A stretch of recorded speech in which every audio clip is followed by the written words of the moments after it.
Narrated by Abdullah bin Umar. When Allah's Messenger peace be upon him performed tawaf of the Kaaba for Hajj or Umrah, he used to do ramal during the first 3 rounds, and in the last 4 rounds he used to walk. Then after the tawaf he used to offer 2 rakat and then perform tawaf between Safa and Marwa. Narrated by Ibn Umar. When the Prophet peace be upon him performed the tawaf of the Kaaba, he did ramal during the first 3 rounds and in the last 4 rounds he used to walk, and while doing tawaf between Safa and Marwa, he used to run in the midst of the rain-water passage. Ibn Jurayj said, Atta informed us that when Ibn Hisham forbade women to perform tawaf with men, he said to him, "How do you forbid them while the wives of the Prophet peace be upon him used to perform tawaf with the men?" I said, "Was this before decreeing of the use of the veil or after it?" Atta took an oath and said, "I saw it after the order of veil."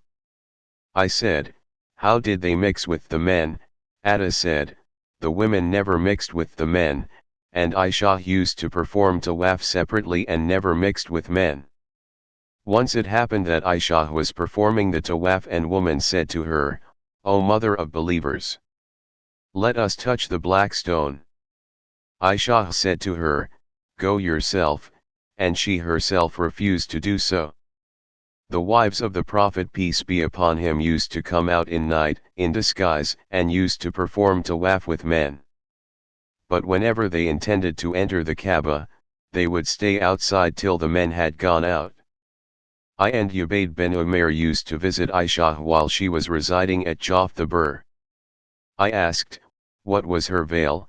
Atta said, she was wearing an old Turkish veil, and that was the only thing, veil, which was screened between us and her.